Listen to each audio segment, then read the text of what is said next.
یہ بشارت آپ کے لیے بھی ہے جو آپ اس وقت قرآن حکیم کو سن رہے ہیں، قرآن کے درس کو سن رہے ہیں۔ آپ علیہ السلام نے فرمایا مجتمع قوم فی بیت اللہ فی بیت من بیوت اللہ،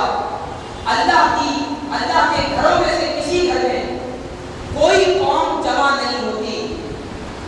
اور کیا کرتے ہیں، یتلون کتاب اللہ ویتدارسونہ بینہم، وہ اللہ کی کتاب کی تلاوت کرتے ہیں اور آپس میں اس کا درس دیتے ہیں، اس کو سیکھتے ہیں، سناتے ہیں۔ ہم بھی تو یہی کام کر رہے ہیں۔ حدیث میں آتا ہے کہ اللہ کے گھروں میں سے کسی ایک گھر میں ہم بھی اس وقت اللہ کے ایک گھر کے اندر بیٹھ کر قرآن حکیم کو سن رہے ہیں اور اس کو سمجھنے کی کوشش کر رہے ہیں۔ تو حدیث میں آتا ہے کہ جب معاملہ یہ ہو کہ لوگ اللہ کے گھر میں بیٹھ کر قرآن کی تلاوت کریں اور اس کا درس سنیں یا درس لیں، سیکھیں اور سکھائیں، تو حضور علیہ السلام نے فرمایا اِلَّا نَزَلَتْ عَلَيْهِمُ السَّکِینَہ، ان پر اللہ کی طرف سے سکینہ اور سکون کا نزول ہوتا ہے۔ یہ حضور علیہ السلام کے ارشاد ہے، مسلم کی حدیث ہے۔ تو ہم اس بات پر یقین رکھتے ہیں کہ اس وقت اللہ تبارک و تعالی ہم پر اپنے سکون کا نزول فرما رہا ہے۔ حضور علیہ السلام نے فرمایا وَغَشِيَتْهُمُ الرَّحْمَةُ، اللہ کی رحمت ان کو ڈھانپ لیتی ہے، اور فرمایا وَحَفَّتْهُمُ الْمَلَائِکَةُ، اللہ کے فرشتے ان بیٹھنے والوں کو اپنے پروں سے ڈھانپ لیتے ہیں، اور پھر فرمایا فَذَكَرَهُمُ اللَّهُ فِي مَنْ عِندَهُ، اور اللہ تعالی ملائکہ میں ان کا ذکر خیر فرماتا ہے، اور فرمایا کہ آپ علیہ السلام نے جو شخص اپنے عمل میں سستی کر دیتا ہے اس کا نسب اس کے کام نہیں آئے گا۔ اس حدیث کو امام مسلم نے روایت کیا۔ ایک اور حدیث میں آتا ہے کہ آپ علیہ السلام نے فرمایا جس نے قرآن کی تلاوت کی اور اس کو یاد کیا اور فَأَحَلَّ حَلَالَهُ وَحَرَّمَ حَرَامَهُ، یہ اہم ترین نکتہ ہے۔ فرمایا جس نے قرآن پڑھا اور اس کو یاد کیا، پھر اس کے حلال کو حلال جانا اور اس کے حرام کو حرام جانا۔ یہ بہت اہم بات ہے کہ ہم قرآن میں پڑھ رہے ہیں کہ سود لینا دینا حرام ہے، لیکن اس کے باوجود عمل ہم سود لے رہے ہیں۔ ہم پڑھ رہے ہیں کہ اللہ نے شراب کو حرام کر دیا، اس کے باوجود ہم شراب پی رہے ہیں۔ ہمارے دوست بیان کرتے ہیں کہ وہ ڈیفینس میں کراچی میں صاحب نے ان کی تقریر سنی، انہوں نے تقریر میں بتایا کہ شراب حرام ہے، تو ایک صاحب ان کے پاس ان کی تقریر کے بعد ان سے ملنے کے لیے کہنے لگے کہ آپ کیسی بڑی بات کرتے ہیں کہ اسلام میں بھی شراب حرام ہو سکتی ہے؟ انہیں بڑا تعجب، انہوں نے کہا کہ بھئی قرآن میں لکھا ہوا ہے کہ اللہ نے خمر کو حرام کر دیا ہے۔ تو وہ کہنے لگے کہ کیا ایسا بھی ہو سکتا ہے کہ قرآن میں لکھا ہوا ہو کہ خمر حرام ہے؟ آپ اندازہ کریں کہ ہمارے علم کا عالم یہ ہے کہ ہمیں یہی نہیں پتا کہ قرآن میں حلال کیا ہے اور حرام کیا ہے۔ تو آپ علیہ السلام نے فرمایا جس نے قرآن پڑھا، اس کو یاد کیا، پھر اس کے حلال کو حلال جانا، اس کے حرام کو حرام جانا، تو حضور علیہ السلام نے فرمایا اللہ تعالیٰ اس کو جنت میں داخل فرما دے گا، اور صرف جنت میں داخل نہیں کرے گا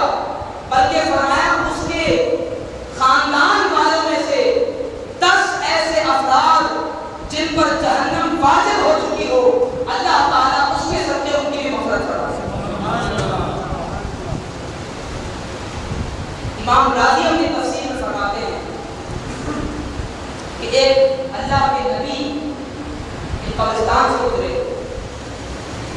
تو انہوں نے گزرتے ہوئے دیکھا کہ قبر میں ایک شخص کو عذاب ہو رہا ہے۔ آپ وہاں سے گزر کر چلے گئے، جب دوبارہ وہاں سے واپس آنا ہوا تو دیکھا کہ اللہ کی طرف سے اس قبر کو جنت کے باغوں میں سے ایک باغ بنا دیا گیا۔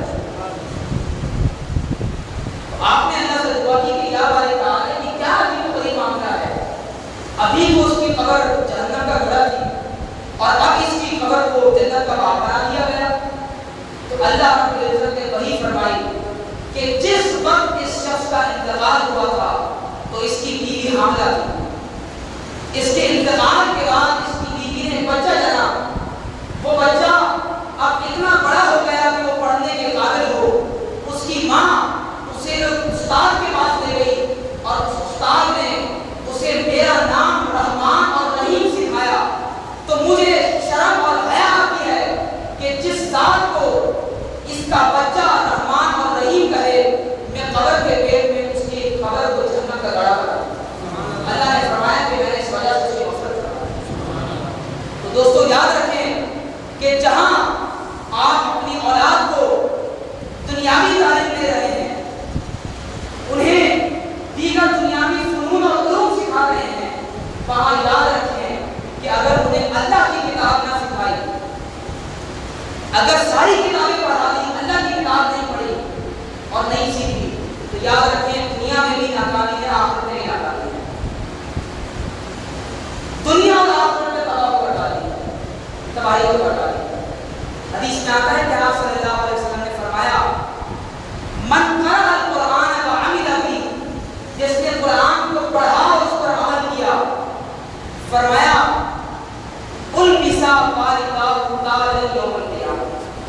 اس کے والدین کو قیامت کے دن ایک تاج پہنایا جائے گا. وہ والدین جن کے بیٹے یا بیٹیاں حفاظ ہیں, یہ ان کے لیے بشارت ہے کہ اللہ تبارک و تعالیٰ قیامت کے دن ان کے سروں پر ایک سونے کا ایسا تاج رکھے گا کہ حدیث میں آتا ہے اس کی روشنی سورج کی روشنی سے زیادہ ہوگی. اور حضور علیہ السلام نے پھر ارشاد فرمایا فما ظنکم بالذی عمل بہ, یہ حافظ قرآن کی والدین کی شان ہے. تو تم خود سوچ لو کہ جو قرآن پر عمل کرے گا اللہ اسے کتنے درجات عطا کرے گا. قرآن حکیم میں اللہ رب العزت نے قرآن کے بہت سارے نام ذکر فرمائے ہیں. ان میں سے چند ایک نام میں آپ کے سامنے بیان کرتا ہوں, جس سے آپ کو یہ معلوم ہوگا کہ قرآن کیسی اللہ کی ہدایت کی کتاب ہے. اس کا نام القرآن ہے, الحق ہے, البشریٰ ہے, تذکرہ یاد دہانی کرانے والی کتاب, مفصل ایسی کتاب جس میں تفصیل ہو, الذکر اللہ کا ذکر, عزیز سب پر غالب, شفا اس کتاب میں بیماریوں سے شفا ہے, ذکر للعالمین یہ تمام عالمین کے لیے ایک یاد دہانی ہے, ذکر مبارک یہ اللہ کا برکت والا ذکر ہے, ذکرا یہ نصیحت ہے, نور روشنی ہے, کتاب منیر روشن کرنے والی کتاب ہے, قرآن مبین کھلا قرآن ہے, القرآن العظیم باعظمت قرآن ہے, قول فصل ایسا کلام ہے جو حق اور باطل میں تمیز کر دیتا ہے, نذیر مبین ایک ایسی واضح نشانی ہے جو ڈرانے والی ہے, احسن الحدیث سب سے بہترین کلام ہے, الکتاب المبین سب سے کھلی کتاب ہے, مبشر بشارت دینے والی ہے, صحیفۃ مطہرہ ایک ایسا صحیفہ ہے, ایک ایسی کتاب ہے جو پاکیزہ ہے, الذکر الحکیم یہ ایسا ذکر ہے جس میں حکمت کی باتیں ہیں, قرآن عجیب ایک ایسا کلام ہے کہ جب لوگ اس کو سنتے ہیں تو حیرت میں پڑ جاتے ہیں, تعجب میں پڑ جاتے ہیں. الکتاب یہ اللہ کی کتاب ہے, الہدیٰ یہ ہدایت ہے, الفرقان مصدق رحمت کلام اللہ کتاب اللہ, البیان موعظۃ مبارک البینہ, قرآن مجید قرآن کریم, الکتاب الحکیم کتاب عظیم, اور حق اللہ یعنی اللہ کے رسول. یہ تمام